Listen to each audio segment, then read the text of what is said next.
बुद्ध और उनके शिष्य कभी भी एक स्थान पर नहीं रहते थे, क्योंकि यह ग्रामीणों पर बोझ होगा, क्योंकि वे अपने भोजन के लिए ग्रामीणों पर ही निर्भर थे।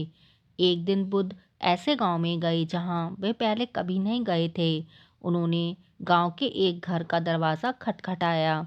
कुछ देर बाद वहां से एक महिला बाहर निकली। एक साधु को हाथ में भिक्षा पात्र देखकर वह आग बबूला हो गई। उसने बुद्ध को गाली देना शुरू कर दिया। आप काम करने के लिए काफ़ी फिट दिख रहे हैं, इसके बजाय आप बिना काम किए खाना चाहते हैं। और उसके साथ गाली गलौज करती रही। लेकिन बुद्ध बिना किसी प्रतिक्रिया के उसकी गाली गलौज को सुनते रहे और उसके समाप्त होने की प्रतीक्षा करते रहे। अपनी सांस पकड़ने के लिए वह कुछ देर रुक गई। फिर उसने पूछा, तुम पत्थर बनकर क्यों खड़े हो? आप कुछ कह सकते हो? बुद्ध ने कहा, माँ, अगर कोई प्रस्ताव आया है और आपने उसे स्वीकार नहीं किया है तो वह किसका है? महिला ने जवाब दिया, मैं आपको कुछ नहीं देती, बस मेरी जगह से निकल जाओ।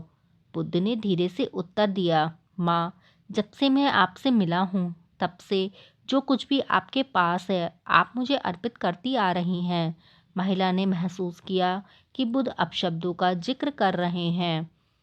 उसने पूछा, तो आपका सवाल है, अगर प्रस्ताव स्वीकार नहीं किया जाता है तो यह किसका है? बुद्ध पुनः मुस्कुराए। महिला को अपनी गलती का एहसास हुआ और उसने क्षमा के लिए बुद्ध को प्रणाम किया।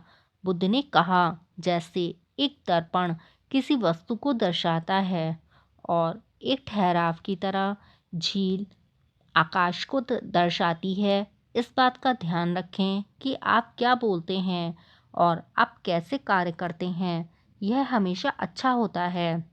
आप जो भी अच्छा काम करेंगे आपको हमेशा अच्छाई मिलेगी, और आप जो भी नुकसान करेंगे उसके लिए आपको हमेशा वही वापस मिलेगा। उसने बुद्ध को धन्यवाद दिया और उसके लिए कुछ भोजन भी दिया। बुद्ध ने उसे धन्यवाद दिया और अपनी यात्रा जारी रखी। कभी भी किसी को अपने क्रोध और शब्दों के माध्यम से आप पर नियंत्रण या अधिकार ना करने दें। इसके बजाय दर्पण बनो और उन्हें प्रतिबिंबित करो। सावधान रहें और अपनी भावनाओं पर नियंत्रण रखें।